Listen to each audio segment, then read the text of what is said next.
Uno nunca sabe, ¿cierto? Cómo uno siembra y sabe que el Señor va a hacer con lo que es bueno que sale de nuestras manos, ¿cierto? Hay sueños no realizados, hay cositas que hacemos que resultan en algo grande. Y es un privilegio estar aquí con ustedes esta mañana y ver el desarrollo y crecimiento de la iglesia. Si ya no lo saben, sus pastores son gente muy, muy especial, muy donados a ustedes por Dios, ¿cierto? Y es un privilegio acompañarle, Pastor Leo, en esta mañana y a todos de ustedes y ver el templo lleno así. Cuando uno está preparando a predicar, uno lee la palabra de Dios, esperando encontrar ese voz pequeño del Espíritu Santo que dice eso. Y a veces me ocurre que las letras, no literalmente, pero espiritualmente, resaltan de la página de la palabra de Dios, ¿no? Y así uno se da cuenta que es la guianza de Dios para que hay algo aquí que nos va a ministrar. Y quiero dirigir su atención en esta mañana al libro de Ruth. Es un pequeño libro en la Biblia que cuenta una historia de unas personas muy especiales. Y vamos a conocerlos y vamos a aprender de la lección de la vida de ellos. Entonces, abren sus Biblias, por favor, al libro de Ruth. Y les voy a compartir para comenzar las palabras que se levantaron de la página para mí y intentar desarrollar la historia de tal manera que al fin del mensaje ustedes también estarán impactados con estas palabras tan especiales. Entonces, en capítulo 3 del libro de Ruth, en versículo 9 dice estas palabras: extienda sobre mí el borde de su manto. Miramos palabra por palabra qué es el borde. Esta parte de mi pantalón es el borde. Cada uno de ustedes tiene bordes también. Mi camisa tiene varias bordecitas. Este es. Entonces, la más pequeña parte de la presencia de Dios en su vida, la más pequeña parte es lo que cubrimos y que es un manto. En esa época, en todo el Medio Oriente, del Antiguo al Nuevo Testamento, la ropa más exterior de un varón era como una cobija, como una ruana. Y este manto fue grueso. Y los campesinos lo llevaron al campo a trabajar, porque todos vivían en el pueblo y nadie vivía en la finca como lo hace hoy en día en nuestro país, en los Estados Unidos y en otros. El campesino vive en su finca.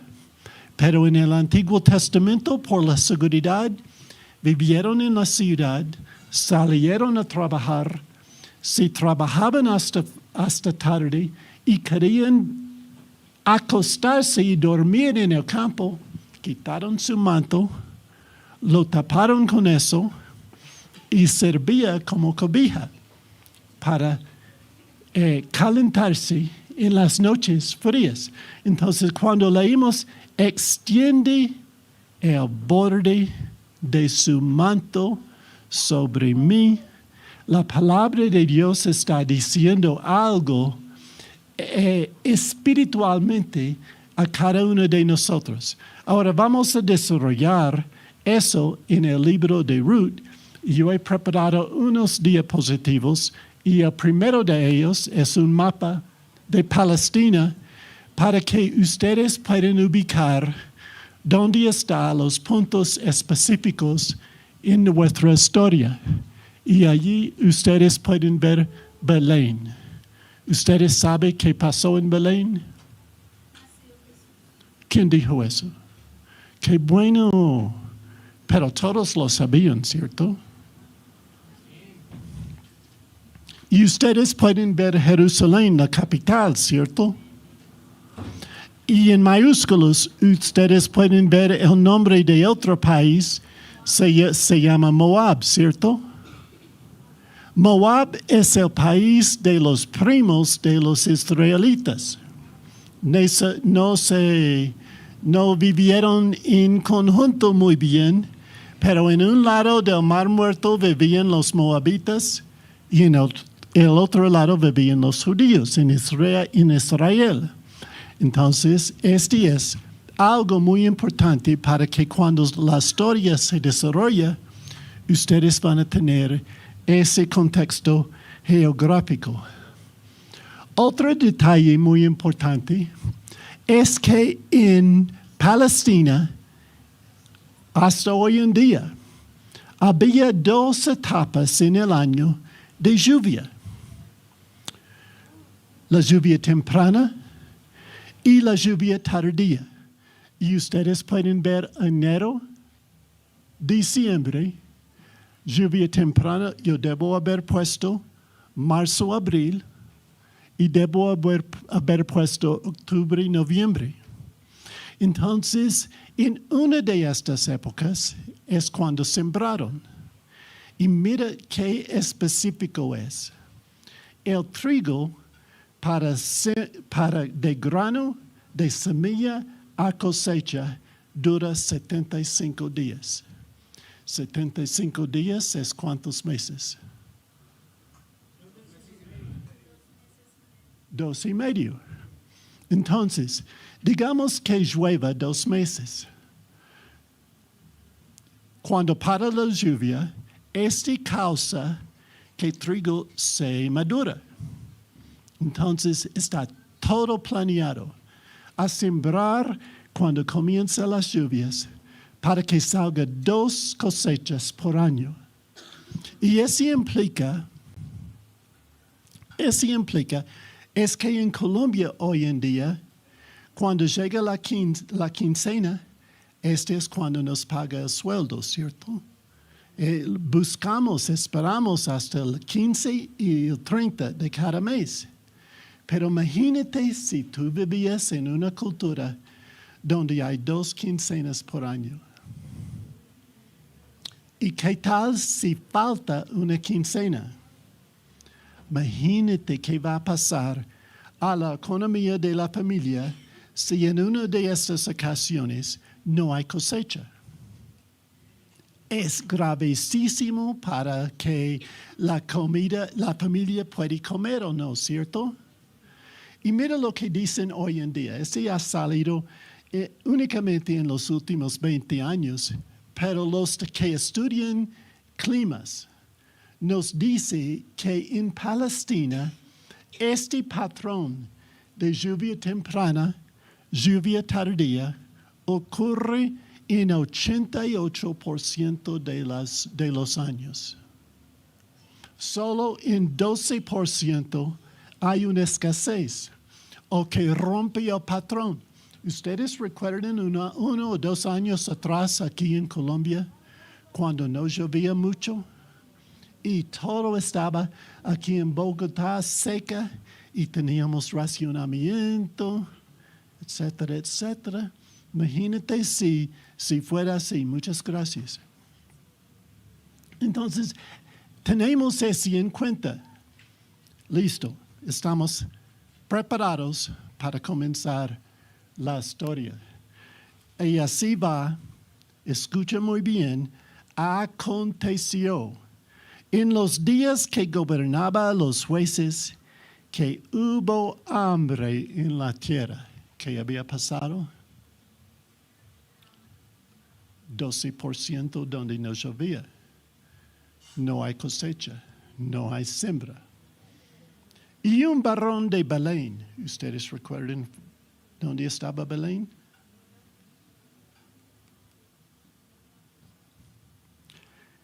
Y un varón de Belén de Judá fue a morar en los campos de Moab. Él y su mujer y sus 2 hijos suyos. El nombre de aquel varón era Elimelech, y el de su mujer Noemí, y los nombres de sus hijos eran Malón y Kelión. Ahora, un detalle muy importante en el Antiguo Testamento y hasta cierto punto en el Nuevo. Los nombres significaban algo. Hoy en día no tanto. El nombre, por ejemplo, mío en inglés es Michael. ¿Qué significa Michael? Significa en la imagen de Dios. Ojalá que fuera así. Que cada vez que miren, ustedes podrían decir, ese varón es como la imagen de Dios. Pero sabe que cuando es tiempo de almorzar o cenar, Noemí no dice, imagen de Dios, venga a comer. Así no es. Ella me llama por el nombre y a ella el nombre no conviene con lo que significa el nombre. Pero cuando miramos lo que significan los nombres de estas personas en esta historia, nos cuentan algo de cómo se va a portar en la historia. Por ejemplo, mira lo que significa Elimelech. Elimelech significa que Dios es mi rey. En el Antiguo Testamento, en esa época, cada país tenía su propio Dios. Y Dios fue el Dios de Israel. A nosotros, Dios no es solamente el Dios de Israel. Es el Dios de todo el mundo, de todo el universo. Él está en control de todos. Y no hay otros dioses. No hay un Dios de Argentina. No hay un Dios de Ecuador. No hay un Dios de Venezuela y un Dios de Colombia. Elimelech está diciendo por su nombre, a donde yo vaya, Dios es el rey. Entonces, este es un nombre poderoso. El siguiente, Noemí, placentera. Me casé con un Noemí. Aquí está. Y yo puedo testificar, es muy agradable estar con mi Noemí. Debo decir eso en público, ¿cierto? Pero es la verdad. Noemí es muy placentero estar con ella y conozco varios Noemís.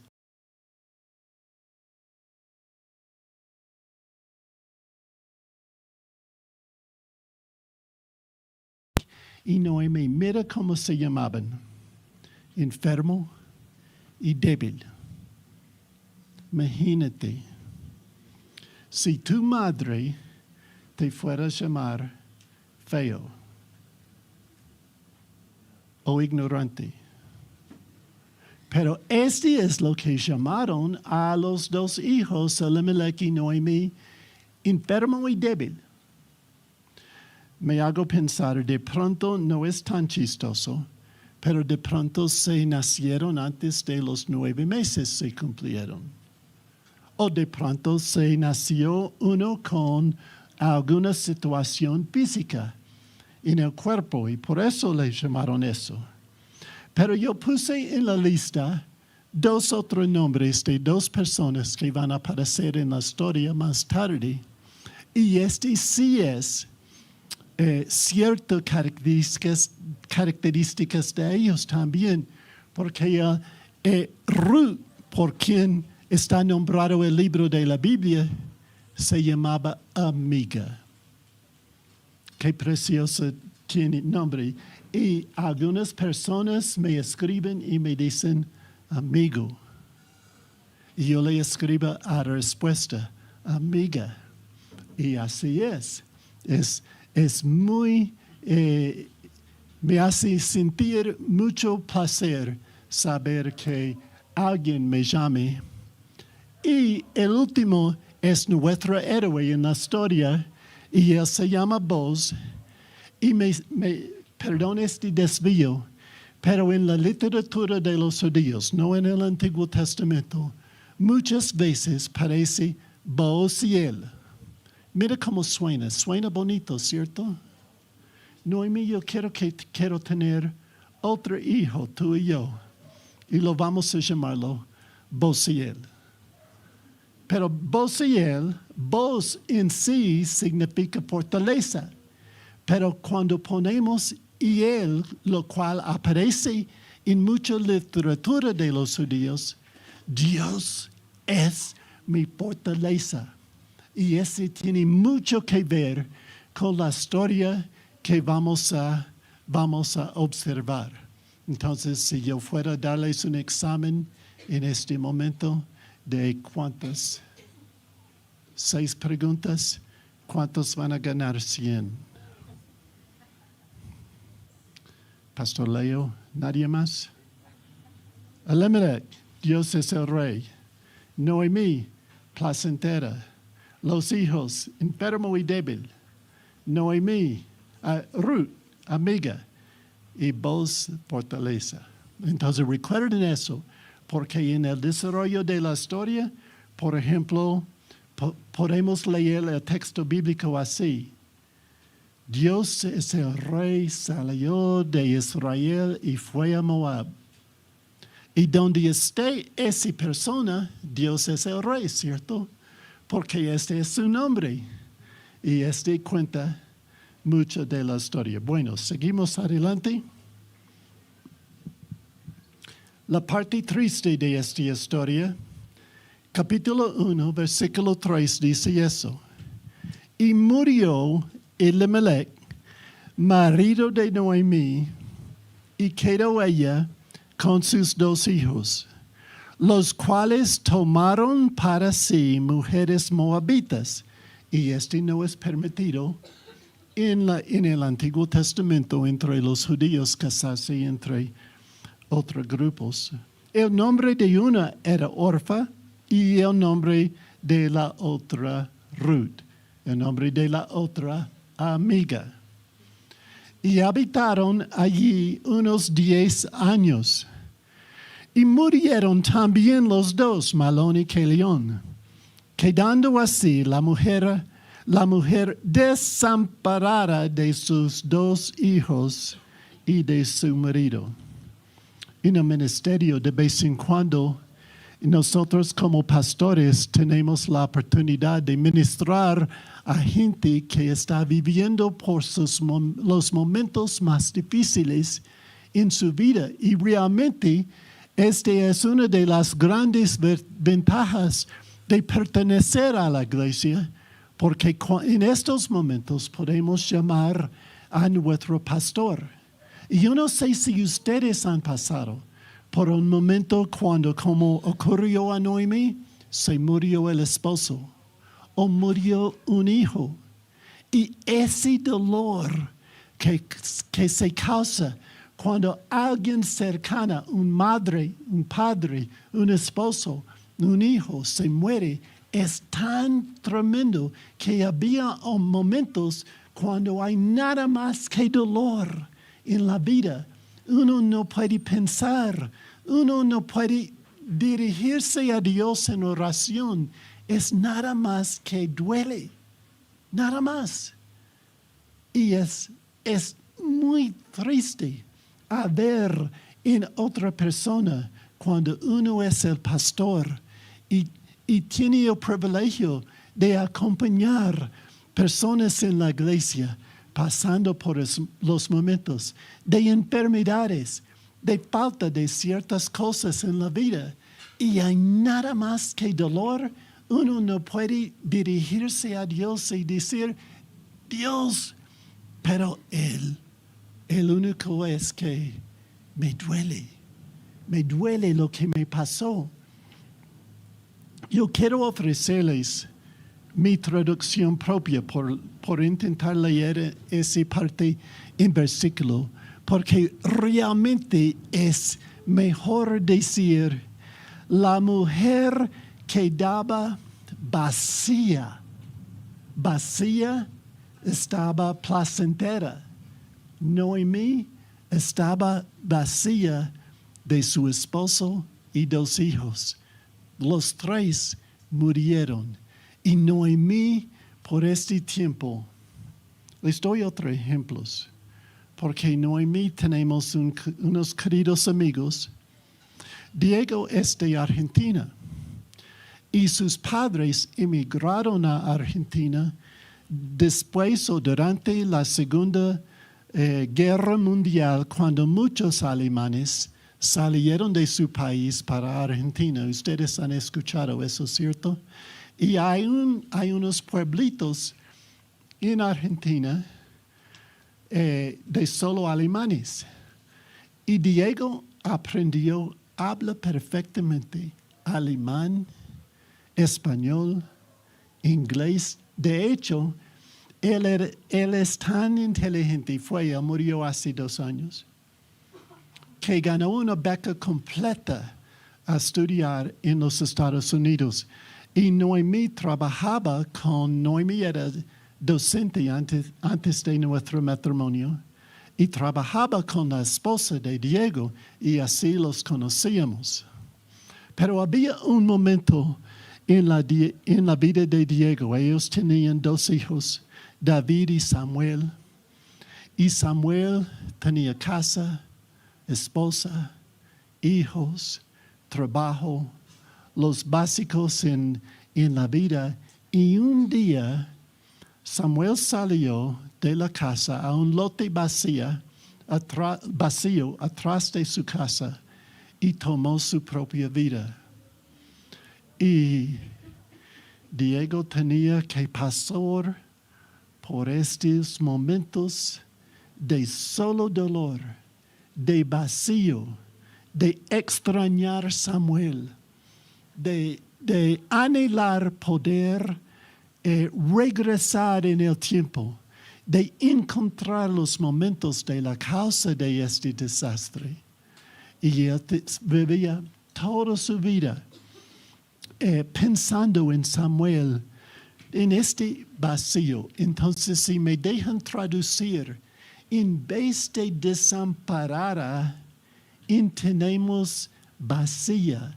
Noemí vivía por causa de este tremendo dolor, donde sentía nada más que dolor, no de amor, nada agradable en la vida, sino cuando ella intentó gritar, abre la boca y no salió sonidos por causa de este dolor extremo que estaba allí. Ojalá que nadie acá tenga que pasar por momentos de perder 3 hijos, pero es bien probable que aquí hay gente que ha perdido una madre, un padre, un hermano, de pronto un esposo o esposa o hijo, y que Dios le acompaña. Este es parte del punto de taparse con el manto de la presencia de Dios a donde vamos con esta historia. Pero en ese momento paramos para observar que para Noemí un momento de gran vacío.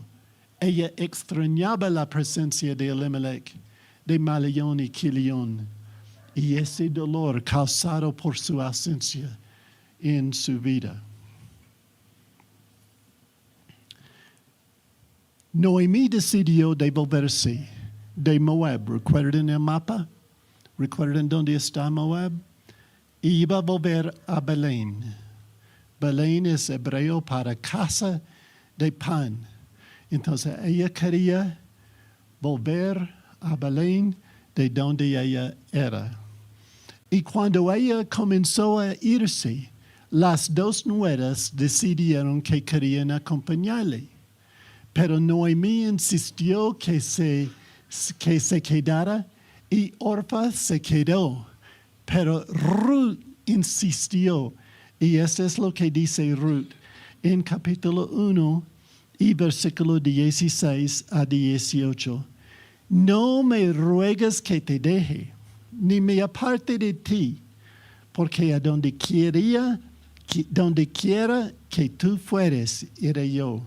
Y donde quiera que viviréis, viviré. Tu pueblo será mi pueblo, y tu Dios mi Dios. Y donde tú murieres, moriré yo, y allí seré sepultada. Así me haga Jehová. Y aún me añada que solo la muerte hará separación entre nosotros dos. Y viendo Noemí que estaba tan resuelta a ir con ella, no dijo más. Entonces recordemos, por favor, los nombres.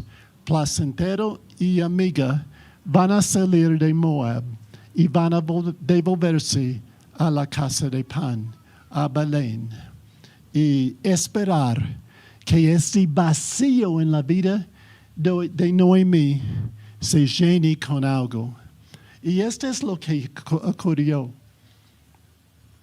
Llegaron a Belén y allí están amigos viejos, no tantos amigos que han conocido muchos años. Y comenzaron a decir cosas así. Noemí, ¿eres tú? 15 años, es decir, 10 años, y de pronto un poco más, entre 15 y 10 años, estuvo Noemí afuera de su propio pueblo. Noemí, ¿eres tú? Y escucha lo que Noemí dice. No me llames placentera, sino me llames mora, que significa amargada. ¿Captan el significado cuando sustituimos los nombres con el significado de los nombres? Noemí está diciendo, mi vida ha cambiado. Ya no soy quien era antes. No es un gozo estar conmigo. No es un placer estar conmigo. No es agradable. ¿Por qué? Porque mi vida está vacía y por este vacío estoy amargada. Entonces, este es lo que tenemos. Bueno, Noemí y Ruth llegaron a Belén. Hay algo interesante que es muy detallado en el libro de Ruth. Pero Elimelech salió, él era dueño de un lote. Él tenía su campo propio.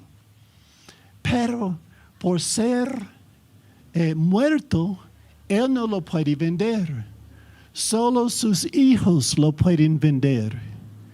¿Y qué pasa? Los hijos también se murieron. Entonces, ¿qué pasa en este caso? Una de las viudas tiene que casarse para poder tomar el lote de Elimelech. El lote no está en el nombre de la esposa, ni de la nuera. Entonces, Noemí y Ruth están un ingreso. No tiene nada con que comer o anticipar. Su vida no tenía presente. Su vida no tenía futuro por la ausencia de un hombre en su vida. Ojalá que todos ustedes, mujeres, pueden decir eso de nosotros. Pero en el sentido de la línea de la transferencia de propiedades y de gerencia, esa fue la norma de esa época en el Antiguo Testamento. Y todos de ellos se dieron cuenta. Y aunque Noemí y Ruth tenían ese lote, allí estaba el lote descansando, no utilizado. Y no se puede vender, porque no se puede vender porque un hombre no lo vende. y no hay hombre en la familia. Y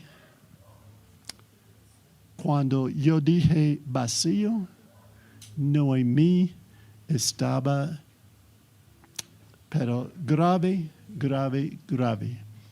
Cuando llegamos al capítulo 2, Ruth tenía esa idea. Yo voy al campo. Y cuando los hombres, porque llegaron en la época, estos 70 días de la cosecha, ya es el tiempo de recoger, de cortar y recoger la cosecha. Entonces Ruth dijo eso, voy a espigar, voy a recoger lo que sobra. Ese es el proceso. Es muy interesante. Porque una fila de varones, algunas veces mujeres, toman esta herramienta. Yo creo que puse fotos. No. Ahí está una foto que va, ustedes pueden verlos, cortando el trigo. Cortando, hay una fila que cortadores. Y la segunda fila era la gente que lo hace en estas conos. Recogen el trigo y lo agarran con algo, un lazo, algo,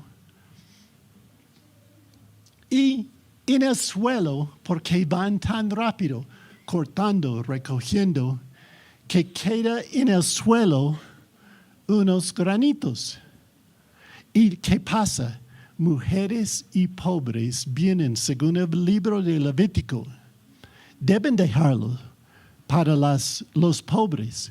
Entonces venían en la tercera fila gente pobre que vienen, recogen lo que queda en la tierra y de eso ellos pueden vivir.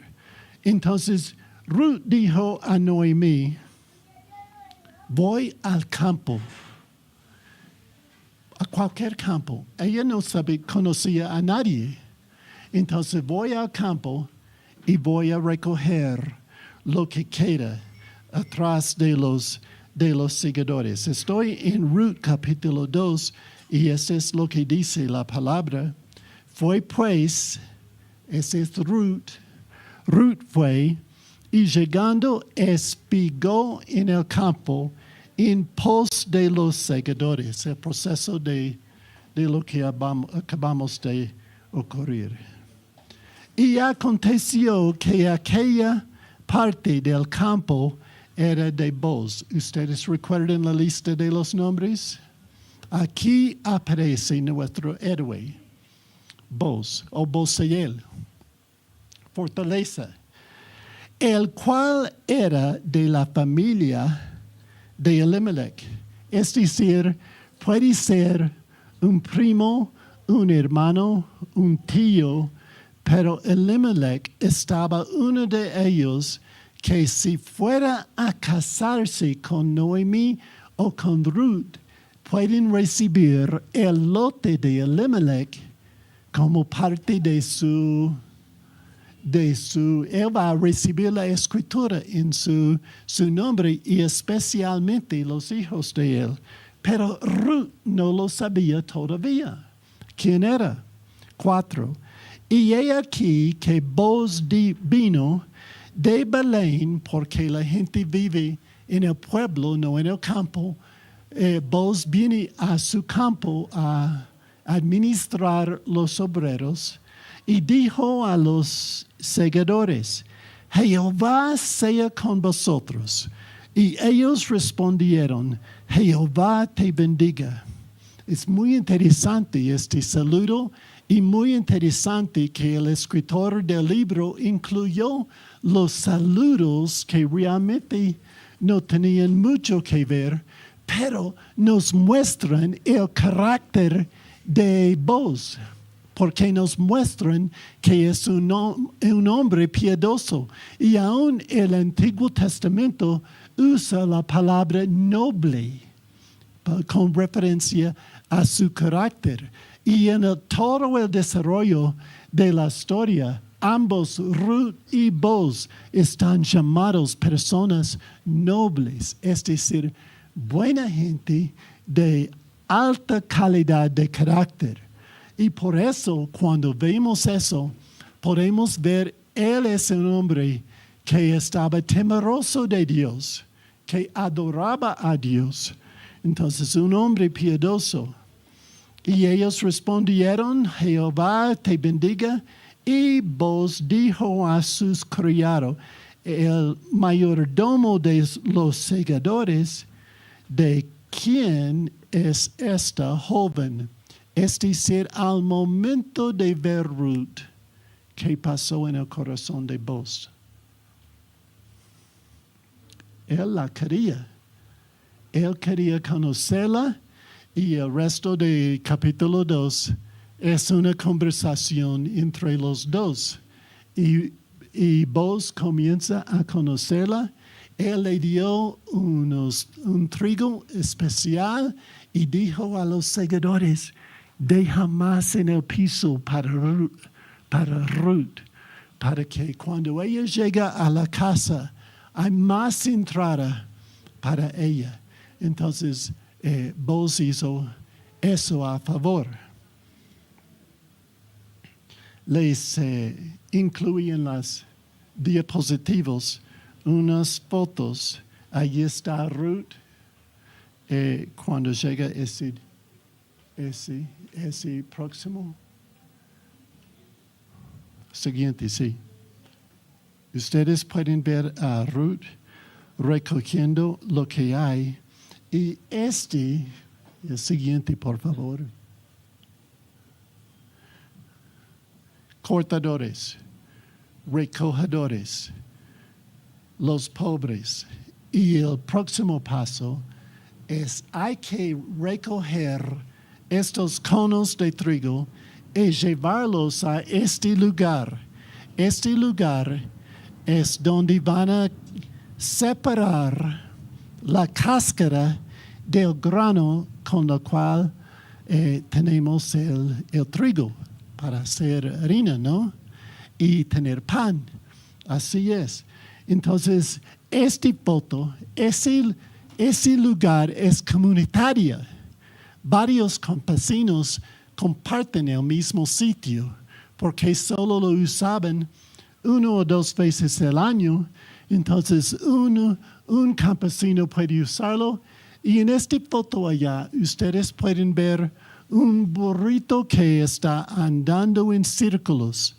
Y atrás de él es algo muy pesado que pasa por encima del trigo con la intención de separar la cáscara del trigo, del grano. ¿Me hago entender?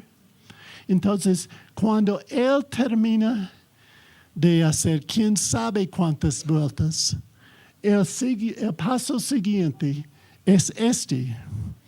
Yo no sé cómo se llama esta herramienta, ni en inglés ni en español. Entonces yo le llamo un tenedor grande. Pero este es el proceso.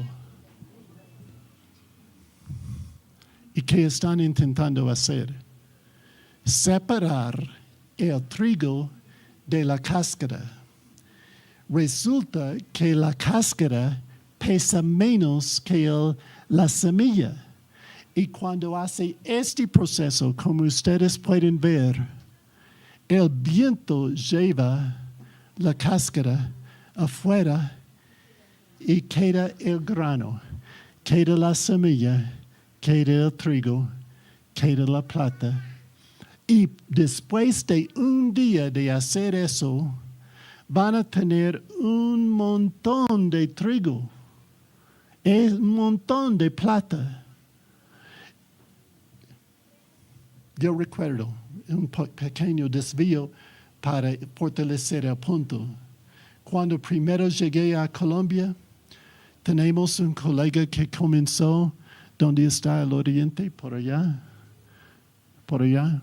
Comenzaron una iglesia por allá y compraron una casa que no tenía piso. Entonces íbamos a fundir el piso. Y yo le dije, yo voy a ayudar. ¿Y qué me dieron? Una pala. Y dijeron, echar gravilla en este aparato. Eso es. Y todo el día yo estaba allí.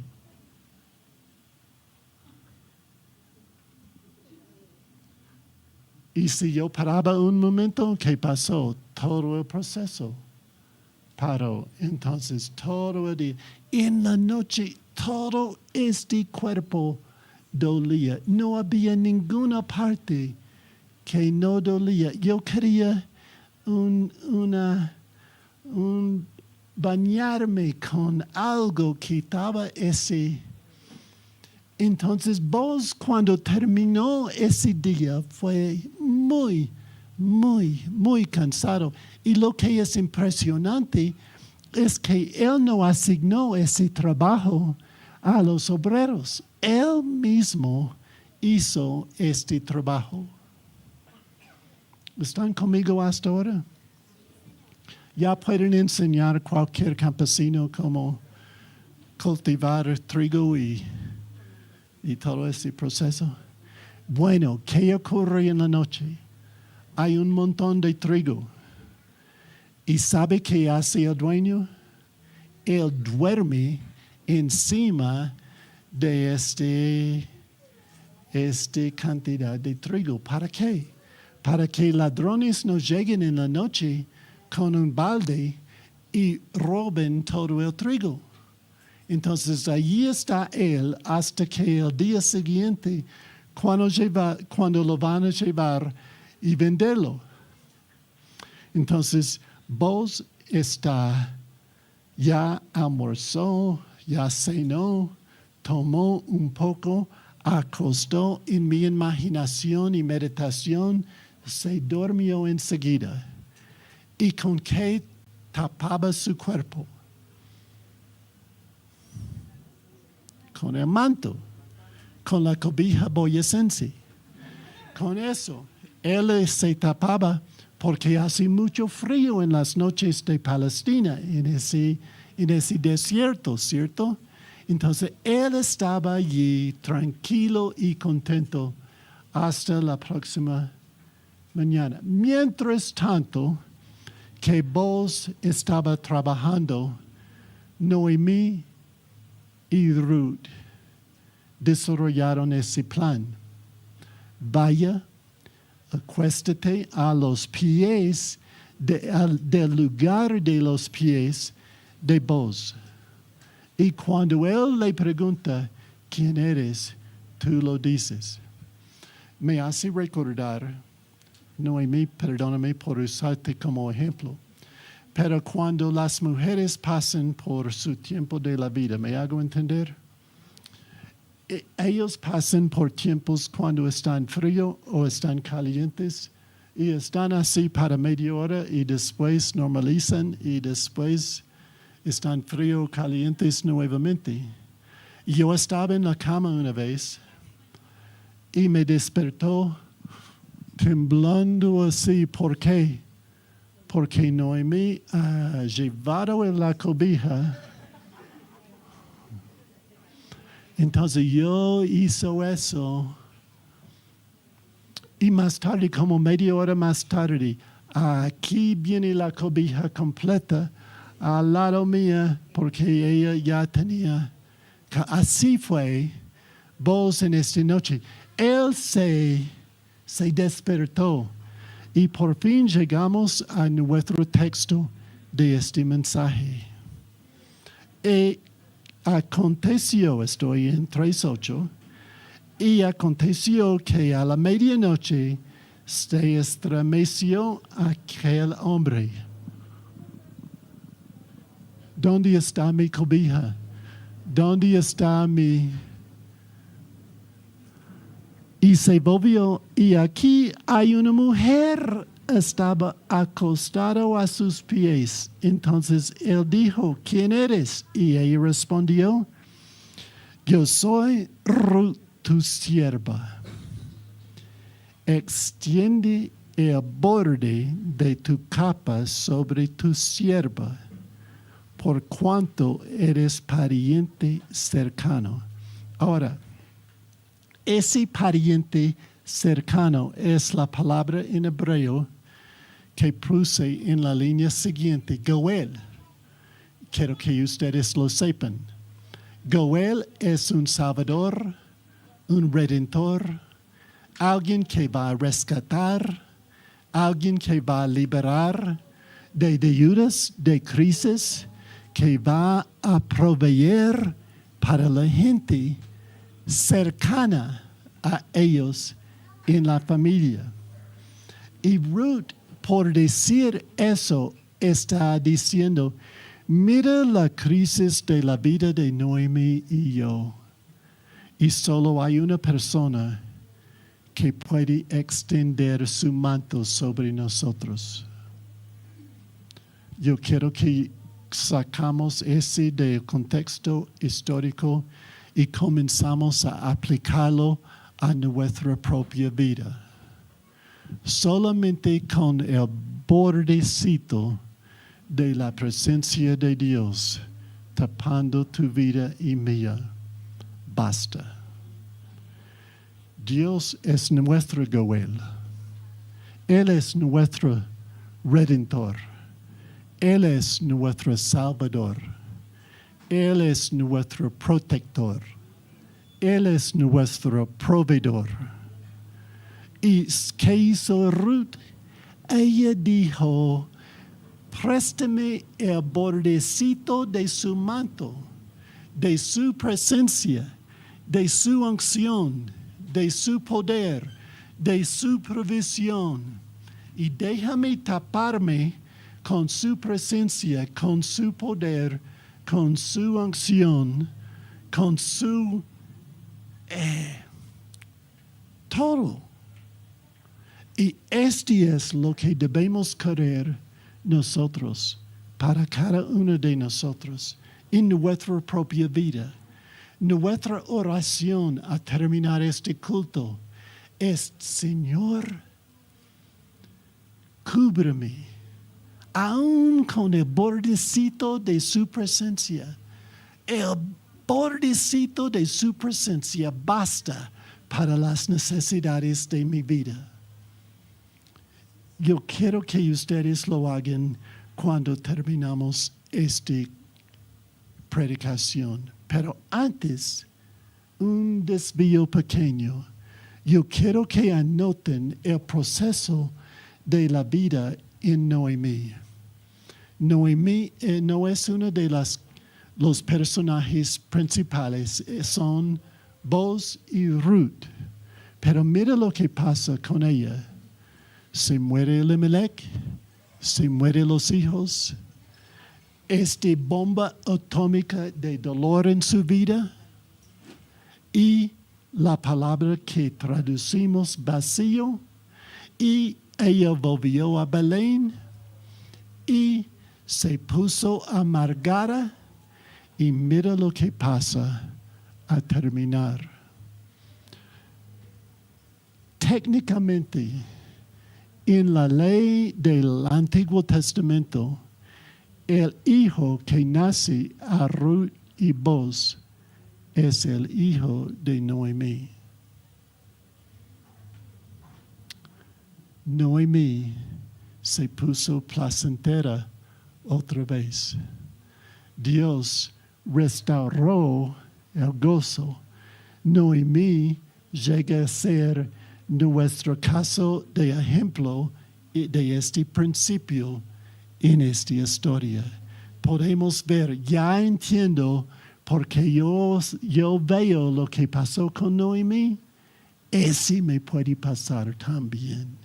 Dios puede ser mi Salvador, mi Redentor, mi protector, mi proveedor.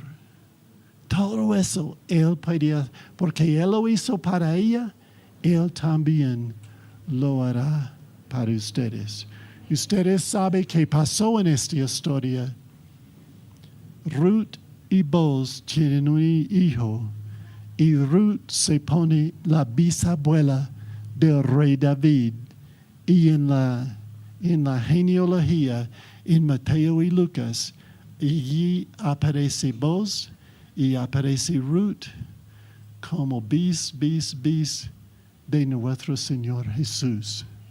Entonces, en la providencia de Dios, venga lo que venga en su vida, aún Dios prohíbe la pérdida de alguien cercano.